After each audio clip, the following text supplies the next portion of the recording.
müsabiqəsi çərçivəsində Ekotopus şagirdlərin, məktəblilərin ekoloji savadının artırılması proqramının adlı layihə ilə bizim məktəb qalib oldu və siz bu layihə çərçivəsində infosessiyalarda iştirak elədiniz. Əziz şagirdlər, eyni təlimçi tərəfindən təlimlər sizə keçirildi və maariflənmə təlimləri keçirildi və bu proqram haqqında biz daha doğrusu təbiətimizi qorumaq barədə daha da maarifləndik. Və bu layihədə də çox faydalı və maraqlı məlumatlar öyrəndik, keçirildi daha doğrusu. Hər bir iştirakçılarla da daxil olmaqla elə çox faydalı məlumatlar öyrəndik və ekologiyamızı qorumaq üçün bir çox fəaliyyətlər də keçirdik. Hansı ki, məktəbimizi zibillərdən, tullantılardan qoruduq və həmin plastik qabları, həyətdən götürülmüş plastik qabları biz onun vasitəsilə plastik qablardan qərəmqabı düzəldik.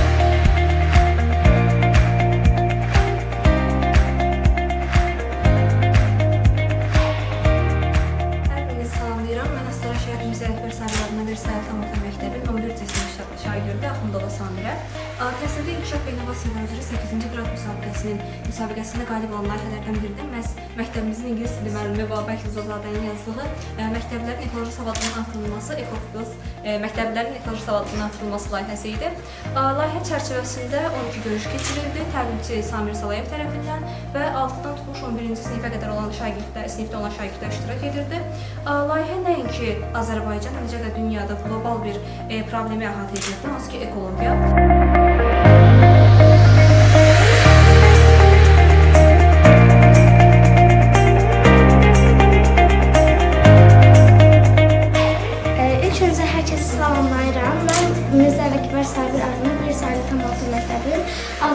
Şagird Əliyev Asimat. İnşallah bizimlə Babək müəllimə təşəkkür etmək istəyirəm ki, bizi bu layihədə iştirak etdirdi və burada da biz öyrəndik ki, yəni tullantılardan yenidən istifadə edilməsi, onlardan qələmqabı düzəldilməsi və biz də bunlardan çox şey öyrəndik. Çox sağ ol qızım. Birinci, hər kəsi salamlayıram. Mən Mirzə Rəhbər Saydamla bir saylı tam orta məktəbin 6 və sinif şagirdi Səmədzad Səhəm.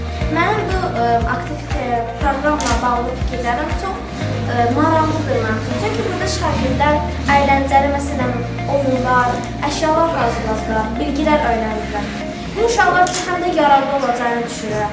Hətta ən son etdiyimiz həyatdakı zibilləri toplamaq proqramı mənim çox xoşuma gəldi. Çünki biz təbiəti qorumalıyıq. Bir çox yerlərdə görürük ki, insanlar təbiəti zibillədikdə heyvanların sayısı azalır. Onun üçün də biz həm heyvanları qorumalıyıq, həm də təbiəti qorumalıyıq.